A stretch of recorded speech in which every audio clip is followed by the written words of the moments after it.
വയനാടിന്റെ അതിജീവനത്തിനായി ജിലേബിക്കട നടത്തിയ ഡിവൈഎഫ്ഐ പ്രവർത്തകർ. ഫറോക്ക് മേഖലാ കമ്മിറ്റികളുടെ ആഭിമുഖ്യത്തിൽ ഫറോക്ക് ടൌണിലാണ് അതിജീവനത്തിന്റെ ജിലേബിക്കട തുടങ്ങിയത്. ജിലേബിക്ക് പുറമെ പൊക്കുവടയും മുളക് ബജിയും ഉണ്ടായിരുന്നു കടയിൽ.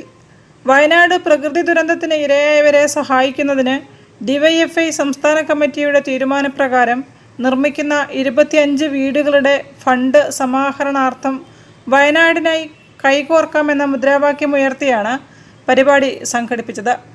ഇതൊരു വലിയ പിന്തുണയാണ്. നമ്മുടെ നാടിനകത്ത് ഇത്തരത്തിലേക്ക് ജനങ്ങളെ ഒറ്റപ്പെടുത്തരുത് എന്നുള്ള മതനിരപേക്ഷ സമൂഹം എന്നുള്ളതിലേക്ക് കേരളത്തിനകത്തെ ജനത മറ്റു ലോകത്തുനിന്നും വ്യത്യസ്തമാകുന്ന രീതിയിലേക്കുള്ള ഇടപെടലാണ് ഇതിന്റെ ഭാഗമായിട്ട് ഉണ്ടാകുന്നത്. ഡിവൈഎഫ്ഐ എന്നുള്ള ബൂത്തിലേക്ക് വരും ദിവസങ്ങളിലും നമ്മൾ തീരുമാനിച്ച പ്രകാരം തന്നെ ഇത്തരത്തിലേക്ക് പാഴ്വസ്തുക്കൾ ശേഖരിച്ചും ഇത്തരത്തിലേക്ക് വ്യത്യസ്തമായ ചലഞ്ചുകൾ സംഘടിപ്പിച്ചുകൊണ്ടും ഈ പറഞ്ഞ വയനാടിനകത്ത് വലിയ രീതിയിലേക്കുള്ള ഇടപെടൽ നടത്തണമെന്നുള്ളതാണ് തീരുമാനിച്ചിട്ടുള്ളത്. അവിടെ വളണ്ടിയർ പ്രവർത്തനം അടക്കമുള്ള കാര്യങ്ങൾക്ക് ഡിവൈഎഫ്ഐ ഏകോപിപ്പിക്കുന്നതിന് വേണ്ടി ഡിവൈഎഫ്ഐയുടെ നേതൃത്വം അവിടെ ഉണ്ട്. അതോടൊപ്പം ഞങ്ങളും ഈ പറഞ്ഞ പോലെ ഡിവൈഎഫ്ഐ എന്നുള്ള വലിയ ഇടപെടൽ താഴെ തലത്തിലും നടത്താനാണ് തീരുമാനിച്ചിട്ടുള്ളത്.